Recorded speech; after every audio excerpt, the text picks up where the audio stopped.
Thank you for being here as part of Conscious.Enterprises, Arnaud. It's so good to meet you and hear about all the wonderful things that you're doing.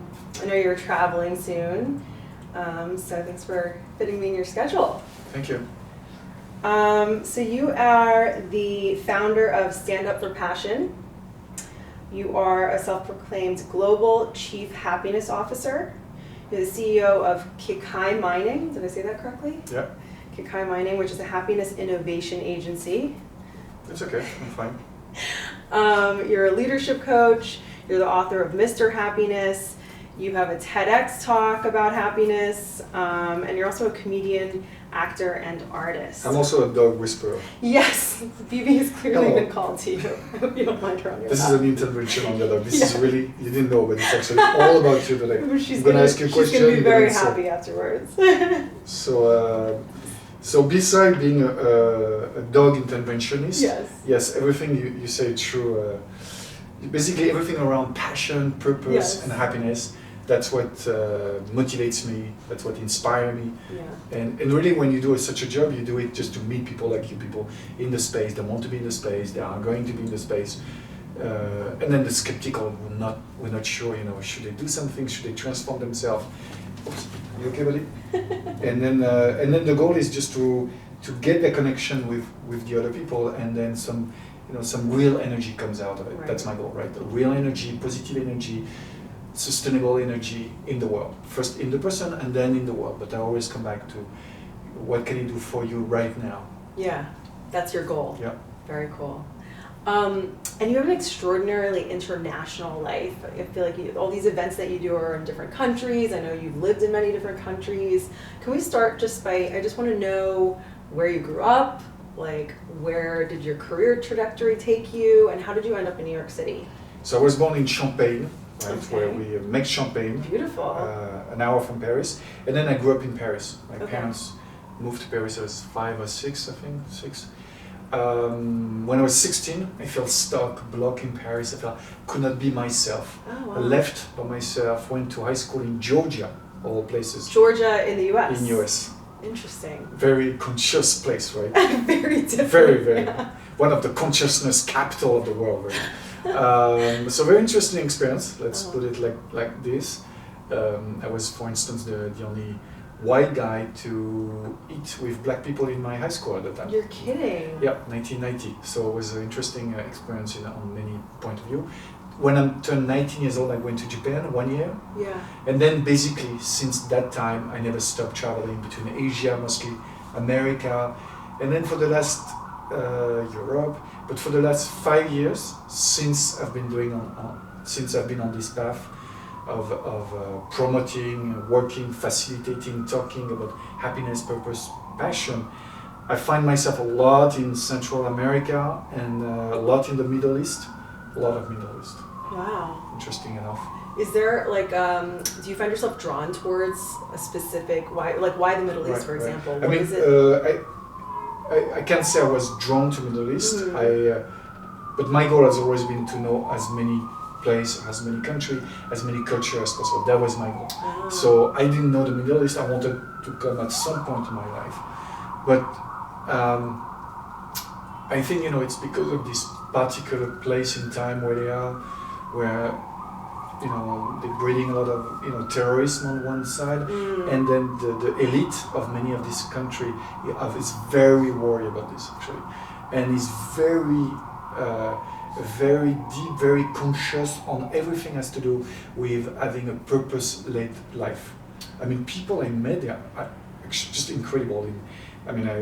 Some of the men, in Jordania, in Saudi, even in Dubai, in Ajman, all the UAE, etc. It's been a profound experience. In Pakistan lately, it's not the Middle East, but still. Yeah. The most profound workshop I did.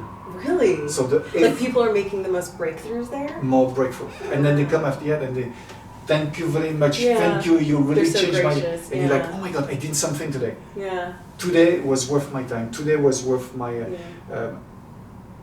the level of appreciation and gratitude they give to you, it's much higher than whatever I get in US or Europe. Amazing. That's great. And do you find that there's a certain part of the world that is in more need of this happiness work?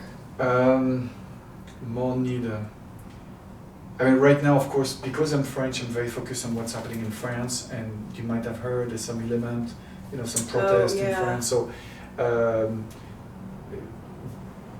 have a bias because I'm a native Frenchman, but I think France needs a lot, and a part of me is considering coming back to France actually, and doing the work I do now, being based in France anyway. Yeah. But I think I think France needs it, all those big countries, Basically all the top countries have been led by just pure capitalism and not conscious capitalism. But like San Francisco, many people are going to conscious capitalism. France, I don't think many people have heard of it. UK a little bit. Japan, they're not there yet. For instance, Japan, they don't do much things with charity involvement.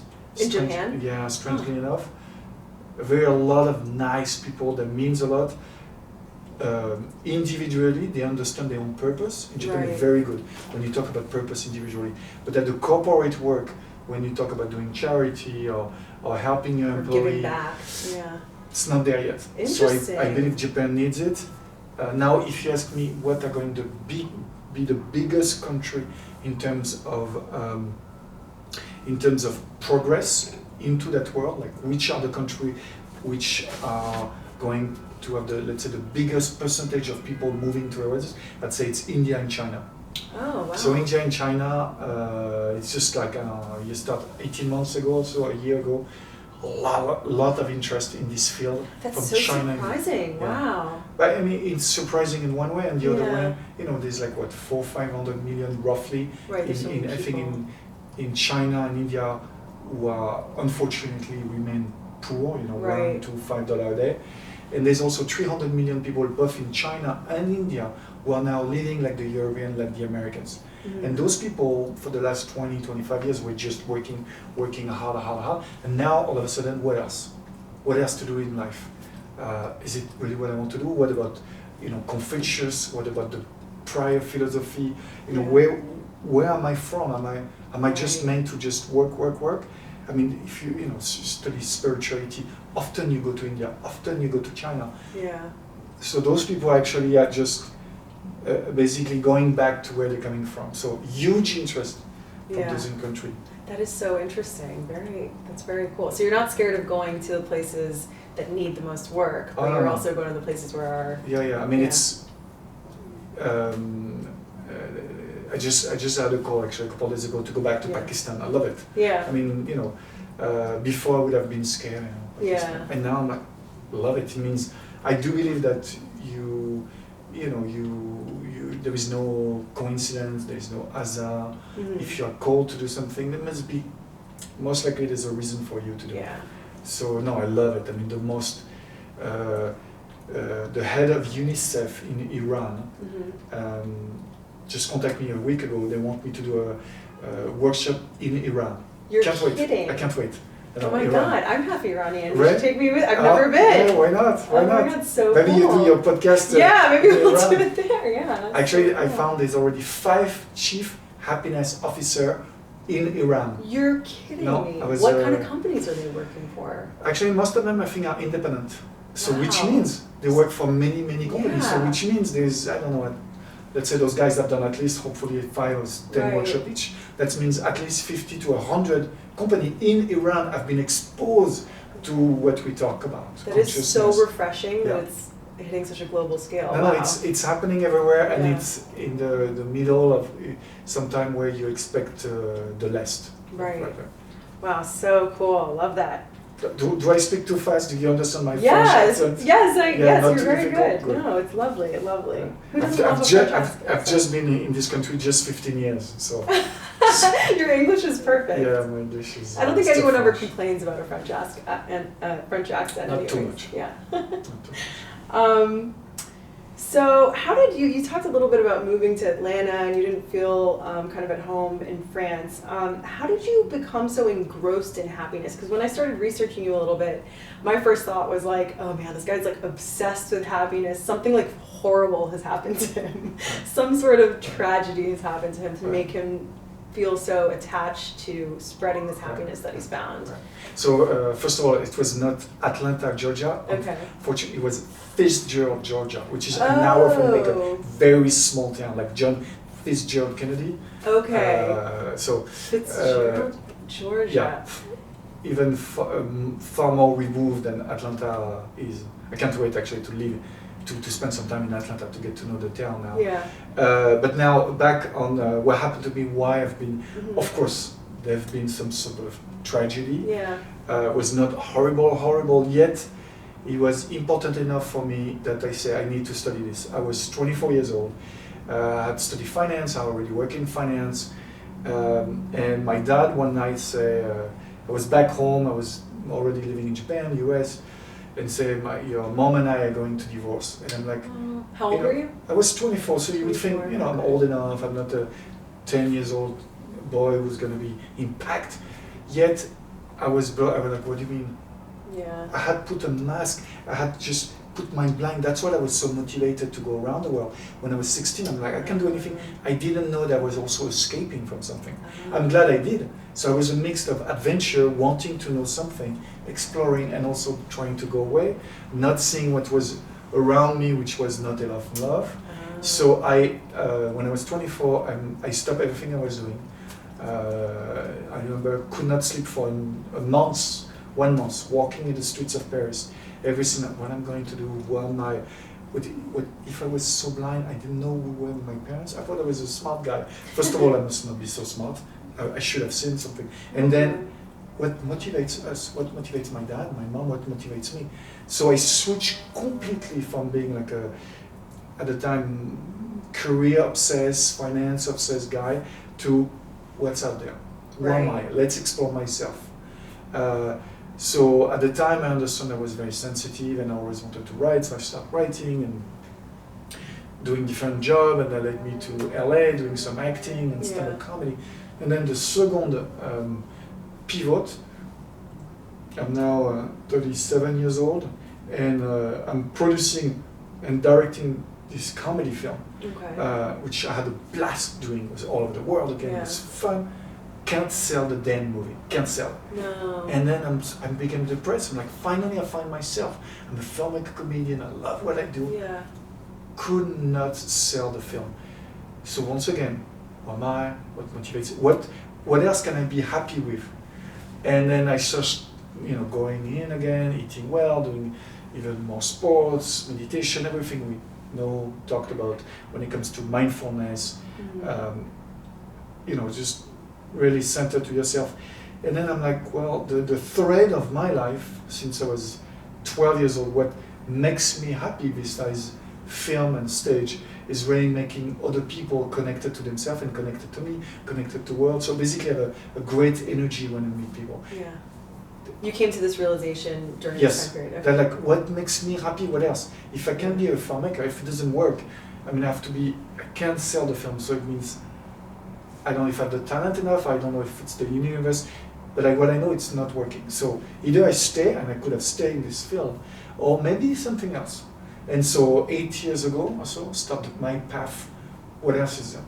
And that's where I realized happiness is at the center. And for me, happiness is this connection to self and others. Right. I'm just gonna focus on this. So it took me 2-3 years more to decide, and when I realized that for 2-3 years I would spend some time with tribes and as a volunteer, and was back in tech, and all sorts of event happened. But 5 years ago I decided, okay, that's it. Now I know myself enough. I know what I like, what I love. Let's just do that. Let's just create those experiential coaching where you feel connected, where you have an energy coming, where people feel, happy is a big word, but really, at the end of the day, just feel thriving, feel connected to themselves. Connected, it sounds like, yeah. Right? And of course, happiness is an ongoing definition, right? But I like the one it's connected to yourself, connected to your value, living in a place where you, in a place where you feel like you're doing what you have to do in this world. You are the right person at the right time for your life. You're exactly where you belong. Yeah. So that's a long answer to your question. No, that's a great answer. Yeah, I find that when people discover how good life can be, it's because they've experienced how hard it can be too. So it's important, I think, to share that part of the story with a lot of these really successful business people or people that have found fulfillment in whatever way. It's important to know that it didn't just come, fulfillment doesn't just kind of come, like it comes from knowing what the opposite of the spectrum, I feel like, starts with.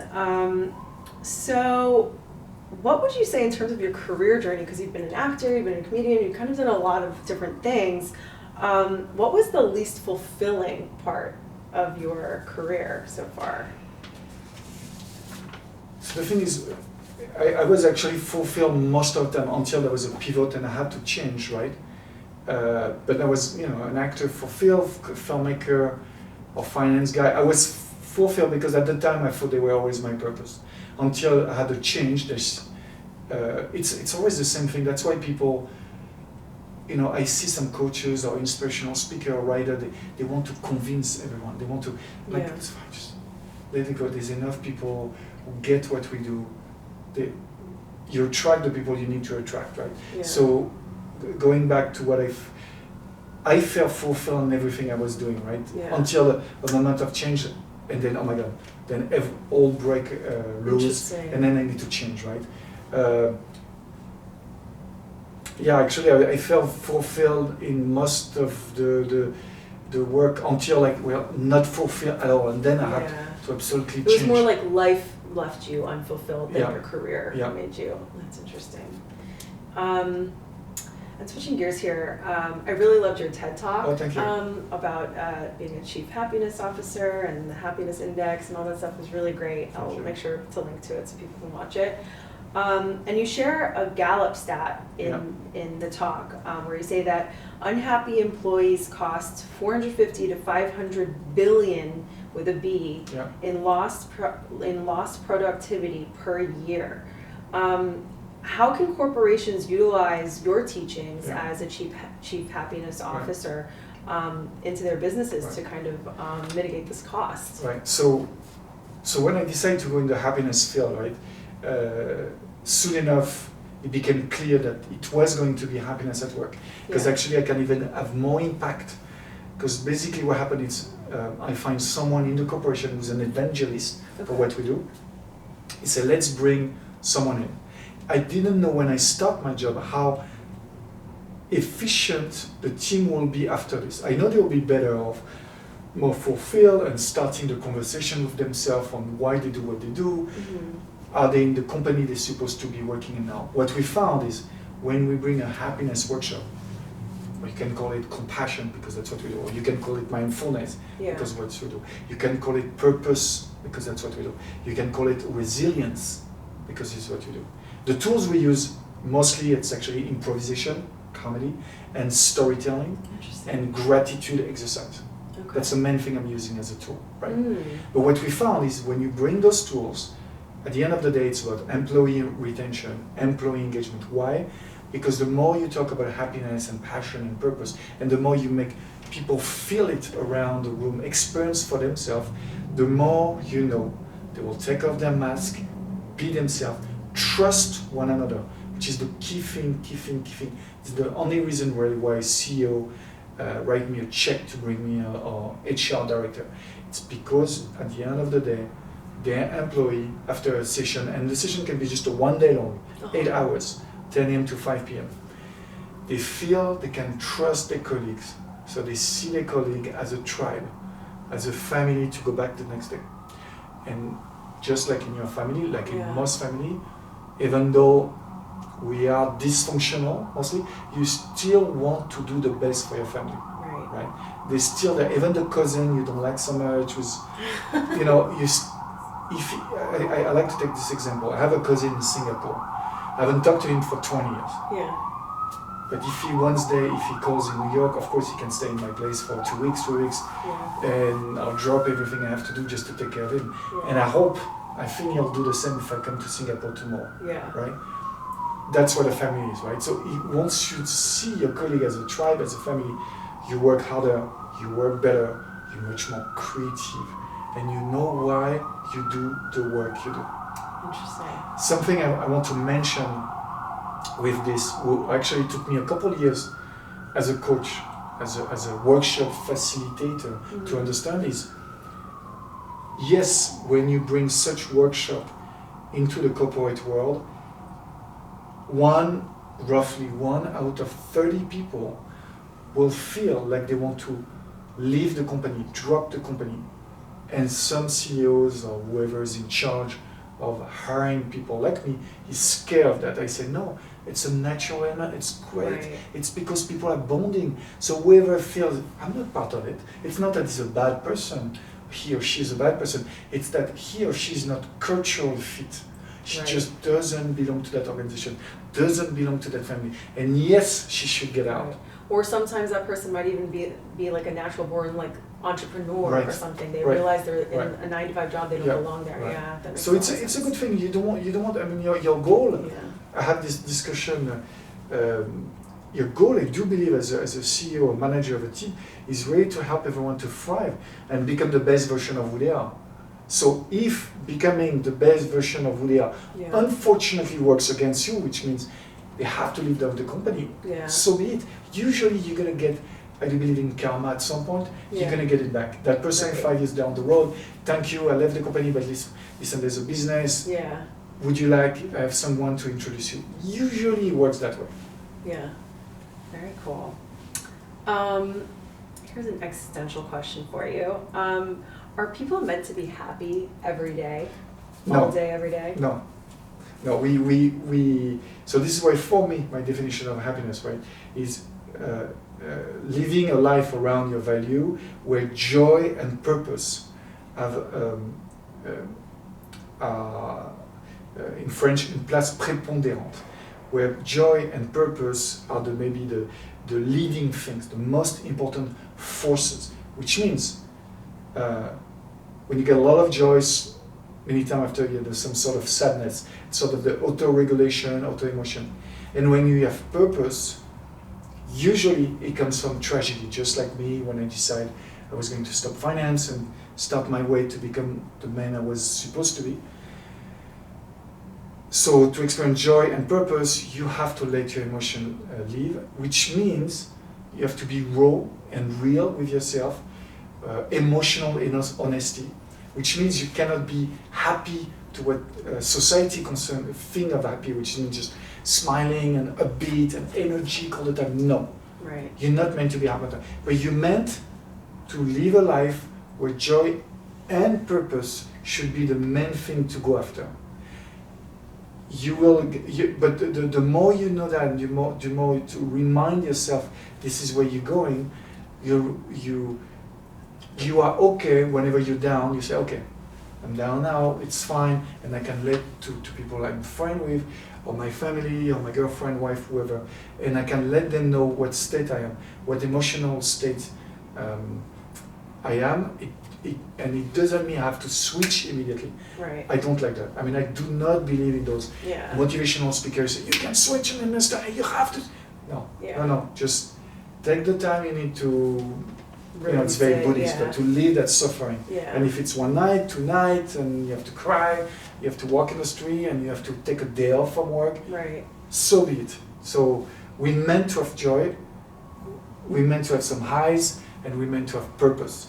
Usually, if this happens, we also understand when to down. So so what do you do when you're, I mean, I know you've had a tough week with a new baby, keeping up all night, I'm sure you get stressed. I was super stressed. I mean, it was the highlight of my week with my baby last week was, besides when the fact that, I was holding him and so much love, a friend of mine, I called a friend, so I'm going insane.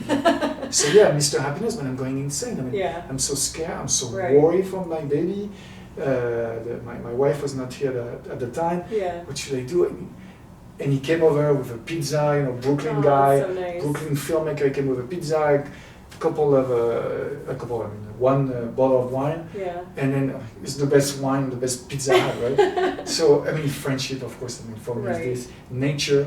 Mm. We don't. I mean, you know, in Japan we call it forest therapy. Oh, it Right. is therapy It's to go in the therapy, forest. Yeah. but just we need to remind, especially those people here, right? Yeah. New York, it is therapy. It is good for you as Yes. much nature. So I need nature, and I need rest.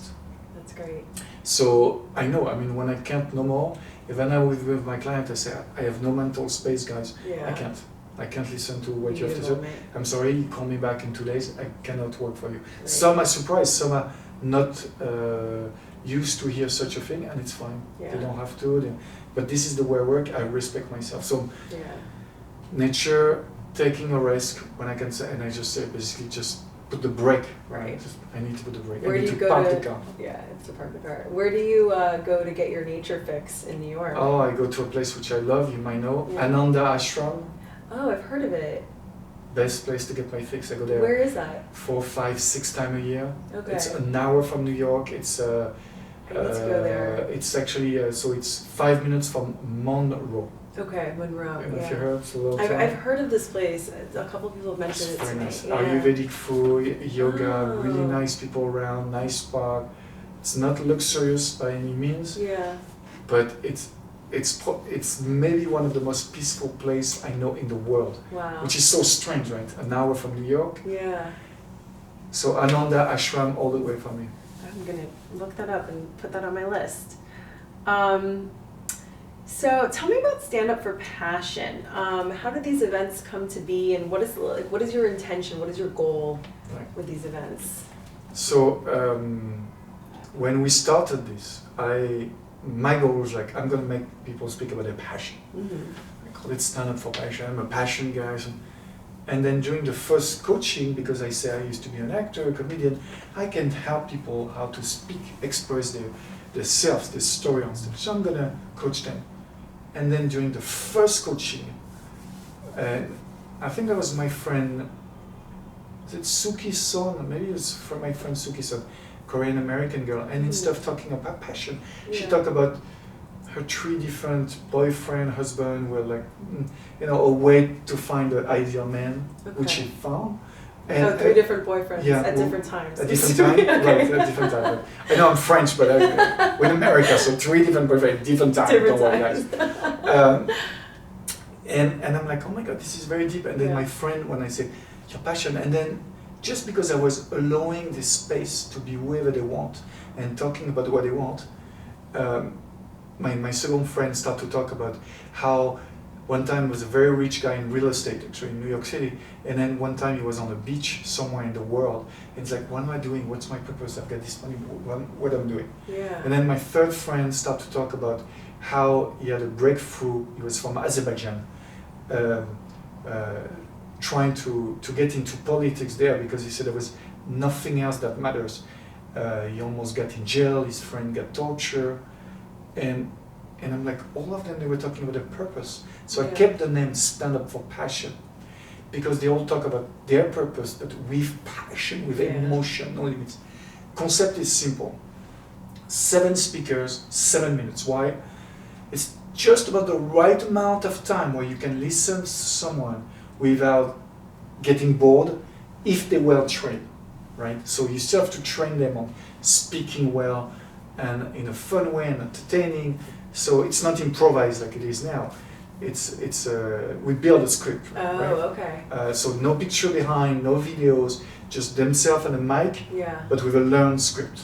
Okay. We've done 24, 25 events around the world, as you say. The base is still New York.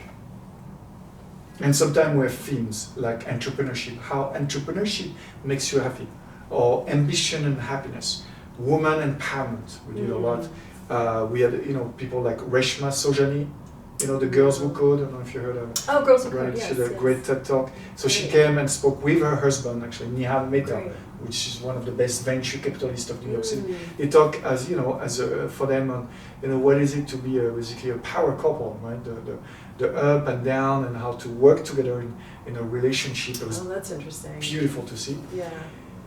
The next theme is at Google, April 10, on artificial intelligence and purpose. Oh, how So cool. I'm bringing 7 artificial intelligence from around the world. I mean, they're coming from Dubai, Bangalore, Toronto, Vancouver, San Francisco, LA. I have just one guy from New York. Wow. Alexandre Winter, shout out to him. Everyone else from around the world. Wow. And they will talk on 7 minutes how they find purpose working on AI and how AI can for them help the purpose of the world. Beautiful. Love it. So and you kind of coach them through this I coach them. process. I usually coach them 3 to 4, 5 coaching each. Yeah. Sometimes individually, most of the time as a group. Okay. It's fascinating to sorry, to coach them as a group.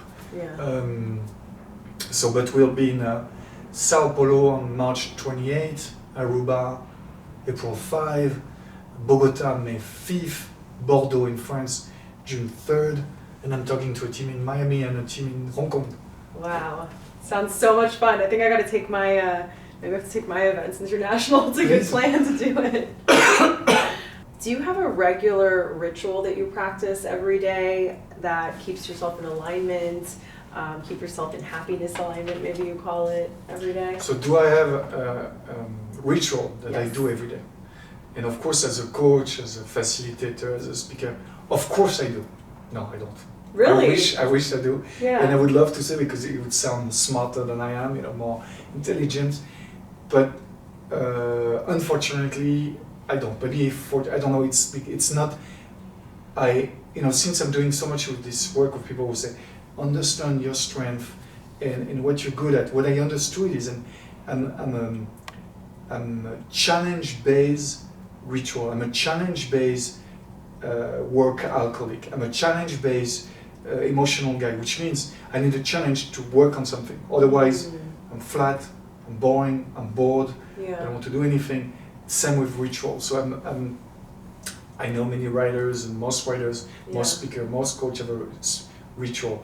The only ritual I have is when I have a new date of a new, a big event happening somewhere in the world, or a big workshop I have to do for a company, or keynotes, or whatever.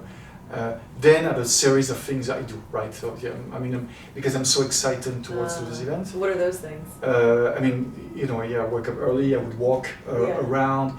I'm only gonna check my social network when I have something, 20 minutes max per day. I will make sure to do probably 45 minutes of workout, whatever thing is, a day, 5 days a week. I will, when I have those things like 2 weeks before, so I will not take alcohol and all those things. But again, they are challenge-based things, right? So on a daily it's thing, like you're training for the big. I'm training. Yeah. And I like this, and that's what I'm good, and that's what I've always done. And and I love it, and I appreciate, and I admire those people who have a constant ritual. I've tried. It's not me. I meditate, but not every single day too. Yeah. I meditate when I have those things as well, and can last a long time. But it's not every day. It's not a daily routine. That's great. How do you measure success? Impact. The impact you have on people. That's it. How many people you have transformed or have understanding the conversation with themselves, or just really help to see there's another world, another perspective in life. Yeah. I remember I was having lunch in Paris with this big finance guy, and so he was a friend of a friend. So he was like, and he's like, I'm not into that stuff you're talking about. I don't know, sharing your stories and being vulnerable, and I don't get it. I don't see. I'm a 51 years old, very successful guy. I don't understand that thing. By the end of the lunch, after 90 minutes, he started telling me his deepest secret, his life story, what matters to him. And in the middle, he said, I don't know why I'm telling you that. Yeah. I didn't even ask him to tell me his secret and what made him and his strategy. It's just at some point, if you're open to the rise of consciousness, of rise of being true with one another, at some point it will open. Wow. Which is very interesting. That is very interesting. You said something interesting in your TED Talk about Bhutan. So So yeah, I've never been to Bhutan, right? Yeah. I've been approached to people in Bhutan. It's the first time I'm going to actually do a speech with some Bhutan people, With the people from the of gross Bhutan. national happiness. So I don't know if you heard, but 1978, the Prince of Bhutan inherits his throne. He's 17 years old at the time, Wow. and he looks at how to manage a country, and his mentor, his economic teacher, telling him about GDP, GNP, and all the economic metrics. And he's like, what about happiness? Do we measure the impact of people? And he said, what do you mean? And the guy started to study, very smart guy. Yeah. And he came down, he created the gross national happiness. So he measures people by how much happiness they have, right? Which means how much green there is around you, how much trust they have between individuals, how much trust they have towards the government, which is one of the reasons Danish people are the smartest, maybe the smartest as well, but smarter in my mind, right? The happiest people in the world. Yeah. It's because they value so much trust between people and trust to the government. So interesting, right? That is so and it's probably why Americans right now are less happy because the government, Yes. without getting into politics, but Yes. the minute you lose faith in your government, you lose some sort of happiness. Absolutely. So yeah, I'm doing this thing with Bhutan. So they create this gross national happiness. So it's based on trust, on green, on how much education, of course, the social welfare, the discrepancy between the poor and the richest in the countries. Oh. And we know in America, for instance, it's never been so high, right? Right. It's 1 to 250 between the highest CEO salary and the poorest people. I mean, it used to be 1 to 10 difference, right? Yeah. And now it's 1 to 250. Wow. So we know that, right? It creates the most discrepancy. So interesting. Thank you. Well, you're successful, I think, is the bottom line of that Thank question. In your own eyes and in my eyes too. So, how do you, from your vantage point and with the work that you do, how do you see the world evolving, like 10 years from now, let's say, and how do you see yourself contributing to it? Right. I was watching yesterday a podcast with where Soren Sodamer was interviewed. And I know you know this guy now. He's the founder of Wisdom 2.0. Oh yes. Which you have to go actually in your field. Yes, I have it on my list of things I want to check out. Yes. So you gotta go. It's in San Francisco every year. 3,000 coaches and mindful people from around the world come. They also have an event in New York, although the SF one is better. 100 times better than the one in New York every year. And he was saying something interesting. The podcast journalist was asking him, not on where do you see the future, but where is the world now? And he says this very interesting thing. He said, I see the world is very well intended, which is I think he talks about this rise of consciousness and people trying to define success in other means. Yeah. And also he says, so it's the world is well intended on one side, and the world is so distracted on the other side, right? That's what he sees now with social network and everything we know, of course. Now, move that forward this 10 years from now, I really do believe something will have happened in terms of social networks. So I do believe there will be, I don't know what will happen, right? Let's say 15, 20 years from now, 10 years from now. But I'm sure 15, 20 years, I am convinced, I start to see that in India, in France, I think some school in America, they cancel phone. Kids cannot have phone from 9 a.m. to 5 p.m. Really?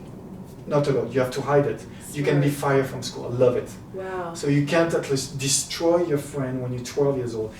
I've been called yesterday to do a speech at Rye High School, Rye, cool. Upstate New York, Westchester, right? I think so, yeah. Because all the kids and how they deal with what's going on and it creates so much distress and drama. So what I see is there's going to be some more revolution around what do we do with our time, right? What do we do with our presence? What do we do with our focus? Because it's going to be too much social network. Artificial intelligence, I think, will help us, which means I do believe that it will take a lot of our jobs, But because you'll take a lot of a job, there can be so much time free for you where you're really gonna wonder about what do you do in society, who you are, what's your purpose, where you're going. So actually I'm very optimistic 20 years from now, 15, 20. Yeah. 10 years, I don't know, 15, 20 years, I'm super optimistic in how the world is gonna be. I do believe artificial intelligence is going to automate what needs to be automated. And I'm convinced either some billionaire of the world or high institution is going to help the people that we're going to take those very low job to train to do something else, to train to do other job, right? There's people like Jack Ma in China, and there's this Chinese AI specialist who's convinced that AI actually is going to lead to more creative, compassionate-based job. More nurses, doctors, psychologists, coaches, but also designer, actors, sculpture. So I'm very optimistic in this thing. I'm very optimistic for people. They're really going to start to look at what their happiness and purpose. So I'm very optimistic. 15, 20 years. I think 10 years from now we're still going to go. It's going to keep going down, down, down until it has to go up. Right. Kind of thing. So. I hope You have to look forward. So 20 years, you and I will still be alive. So we will be able to. We'll to see recap that. and we'll see what happens. Yeah. We'll be able to witness. Yeah. This thing. I'm excited actually. My kid is 9 months old. Yeah. I'm excited for the world is going to be when he's 20, not when he's 10. When he's 20, I'm very excited for it. I hope so. It sounds like a balance will come out of it. Okay. Let's do a podcast in 20 years. Yeah, we'll put it in the it. calendar. I'm 20 years down. from now. Let's do it. And the last question for you that I like to leave people with, what is a valuable piece of advice you would like to give to entrepreneurs today that are building their businesses and are also trying to achieve happiness while they're doing it? So it's a tricky one, right? We did at Standup for Passion, and I think we have the entire conversation on our YouTube channel, youtube.com/standupforpassion. We did a panel on ambition and happiness. Tricky one because ambition, you need to keep going forward, make decision, look, so you can't always live in the present. Yeah. And we know happiness is equanimity and living in the present and feeling what you have, being really engaged. Yet many of us, like you and I, we are in New York, we are both ambitious and we want happiness for ourselves. Right? So for me, the only way I found it is to do what I'm doing now. Right? I'm a social entrepreneur. I make money, but I don't make millions. But I have a healthy lifestyle. I'm doing pretty much what I want to do. Right. I found the right middle for those that really want to do, like build unicorn and top startups, which is fine too. Yeah. The only thing I have to tell them is make sure you keep a space, whether it's in nature or whether it's on weekend with your passion within outside of work. This is the thing. Keep it. Your two best friends. Keep seeing them. Don't say, oh no, for the next 6 months I'm not going to see my friend. No. Mistake. I've seen that over and over. So for every entrepreneur out there, either create an impact-led or purpose-led, but you might not make billions of dollars. So if your goal is to make billions of dollars, which is fine, make sure on the side, on weekends, you keep your friends on nature or passion, otherwise you're going to lose it all. Because we know, 1 out of 100 are going to make it, those $100 million rich guys. We know. So everyone else, usually, many of them go into super big depression, many of them never come out, or always, keep this sadness for the rest of their life. Right. Because they went dead on something, didn't work, and then they feel like they're a piece of shit for the rest of their life. When they're not, they should be proud. They try something, didn't work. I think for entrepreneurship is one of the best things in the world. Right. You try, you see, you're making an impact. You think, and you're helping the society by